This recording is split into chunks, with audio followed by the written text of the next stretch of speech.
شعیبی grammar school, Montessori matric English medium, خوبصورت، آرام دہ اور پورا سائز مونٹیسری کلاس روم میں آپ کے ننھے منھے بچوں کو نہایت پیار و شفقت کے ساتھ دور جدید کے تقاضوں کے مطابق آڈیو ویڈیو اور جدید مٹیریل کے ذریعے تعلیم دی جاتی ہے۔ پرائمری اور سیکنڈری کلاسوں میں بچوں کی اسکل کو بہتر بنانے کے لیے report writing classes, news paper classes,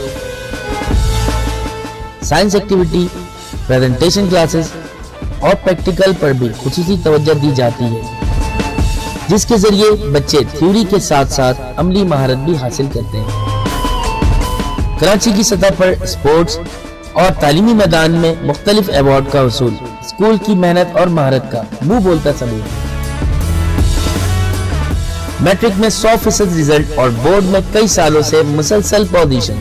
داخلے کے لیے رابطہ کریں کیمپس 1 شاہ ولی اللہ نگر، کیمپس 2 رحمت چوک، فون 0213 666 1749 0213 640 6946۔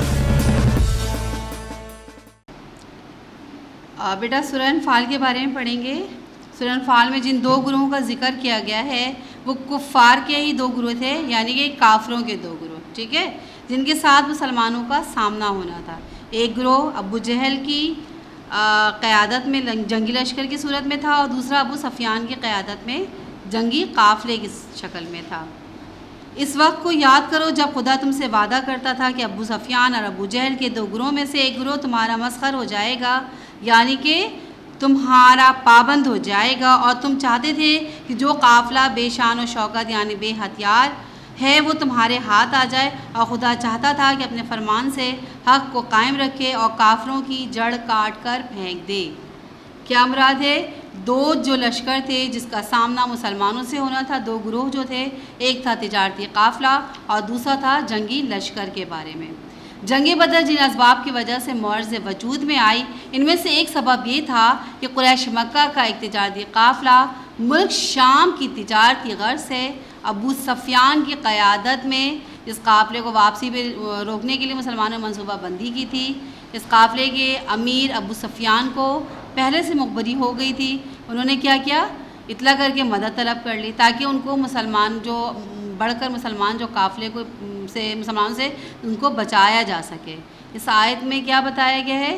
ایک تجارتی قافلہ تھا اور دوسرا جنگی لشکر۔ ابو سفیان تجارتی قافلے کے بڑے تھے، ٹھیک ہے نا، اور دوسرے جنگی لشکر جو کہ ابو جہل کے اس میں تھا، اور دوسرا وہ جنگی لشکر ہے جو ابو جہل کی قیادت میں مکے سے نکلا تھا، اور ان کا مقصد یہ تھا کہ ہم قافلے کی نگرانی کرتے ہوئے مخصوص طریقے سے مسلمانوں سے بچا کر لے آئیں، اور اگر لڑائی کی نوبت آئی تو پھر مسلمانوں سے مقابلہ بھی کر سکیں۔ مکمل جنگی تیاری کے ساتھ گئے تھے یہ، اور اس آیت میں یہی بات بیان کی گئی ہے کہ مسلمانوں سے زیادہ قافلہ ہاتھ آئے گا یا پھر جنگی لشکر مقابلہ کرنا ہوگا، اور اللہ کے حکم سے مسلمانوں نے اس کا لشکر کا مقابلہ کیا اور فتح بھی حاصل ہوئی۔ یعنی جنگی لشکر میں ابو جہل سے جو انہوں نے مقابلہ کیا تھا ان کو اس سے فتح یابی بھی حاصل ہوئی تھی۔ اس میں ایک اور ہے غزوہ بدر۔ غزوہ بدر کب پیش آیا؟ غزوہ بدر 2 ہجری میں پیش آیا، جو کافروں کے ساتھ مسلمانوں کی پہلی جنگ تھی، ٹھیک ہے، علاوہ سے یہ منصوبہ بندی تیاری کے بغیر اچانک ہوئی تھی۔ مسلمان بالکل نہتے تھے، ان کے پاس جنگی سامان اور ساز و سامان بالکل بھی نہیں تھا۔ ان کی تعداد صرف 313 تھی، جبکہ کافروں کی تعداد 1000 بلکہ اس سے زیادہ ہی تھی۔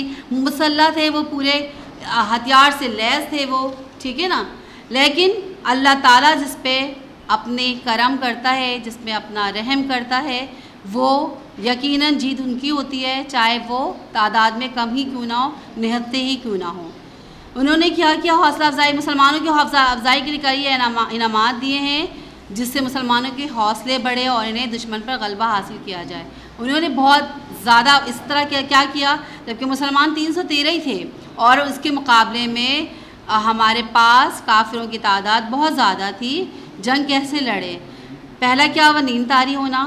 میدان بدر میں مسلمانوں پہ سکون اور اطمینان کے لیے اللہ تعالیٰ نے ان پر نیند غالب کر دی، تاکہ سکون ہوگا، تھوڑے نیند حاصل کر لیں گے، اطمینان ہوگا، جب وہ فریش ہو کے اٹھیں گے تو وہ لڑنے کے قابل ہوں گے، جس کی وجہ سے مسلمانوں سے گھبراہٹ اور خوف دور ہو گیا اور انہیں اطمینان حاصل ہو گیا۔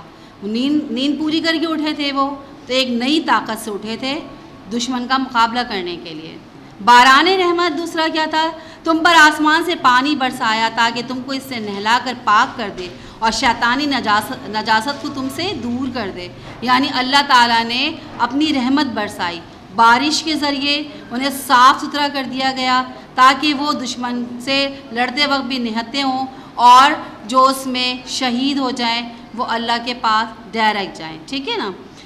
تیسری بات کیا ہوئی تھی؟ دل کی مضبوطی. اس بارش سے مسلمانوں کے دلوں کو مضبوط کر دیا. میدان بدر میں ان کے پاؤں جما کے رکھ دیے. جس جگہ مسلمانوں نے پڑاؤ کیا تھا اس جگہ مسلمانوں کے پاؤں دھس رہے تھے. بارش کی وجہ سے کیا ہوا؟ مٹی جم گئی. ریتیلی زمین تھی، وہاں پاؤں جہاں رکھتے تھے وہ پاؤں دھسنے لگتے تھے. لیکن بارش ہو جانے کی وجہ سے کیا ہوا کہ مٹی وہاں پر جم گئی، ایک جگہ ٹھہر گئی. پھر اس طرح کیا بارش کی وجہ سے بہت فائدہ ہوا ان کو. اور یہ سب اللہ ہی کی طرف سے ہوتا ہے، وہ چاہتا ہے وہی بہتر کرتا ہے. ثابت قدمی اس سبق میں جن انعامات کا ذکر ہے ان میں سے ایک پوشیدہ انعام یہ بھی تھا کہ اللہ تعالیٰ نے مسلمانوں کی مدد کے لیے آسمان سے فرشتے نازل فرمائے اور فرمایا تم مومنوں کو تسلی دو کہ ثابت قدم رہے. بے شک وہ کم ہے لیکن میری طاقت ان کے ساتھ ہے. جس کے ساتھ اللہ کی طاقت ہوتی ہے وہ کبھی بھی شکست حاصل نہیں کر سکتے. پتہ ہے نا آپ کو. جبکہ اتنے کم ہونے کے باوجود ان کے پاس ہتھیار بھی نہیں تھے، بالکل نہتے تھے، وہ جنگ پر آئے ہوئے تھے. تو اللہ تعالیٰ نے کس طرح ان کی مدد فرمائی؟ باران رحمت بھی بھیجا، نیند طاری کر دی. جبکہ جنگ کے میدان میں خوف سے، دہشت سے تو نیند تو کسی کو نہیں آتی ہے، لیکن اللہ تعالیٰ نے نیند طاری کی تاکہ وہ سکون سے اٹھے، ان کا دل اطمینان ہو جائے. اور پھر کیا کیا انہوں نے؟ ان پہ وہ جنگ لڑنے کے قابل ہو سکے. کافروں پہ رعب کس طرح؟ جب اللہ تعالیٰ نے کافروں کے دلوں میں مسلمانوں کو رعب بٹھا دیا فرشتوں کو نازل کر کے. کافر نے سمجھا کہ مسلمانوں کی تعداد بہت زیادہ ہے، حالانکہ وہ فرشتے تھے جو ان کی مدد کر رہے تھے.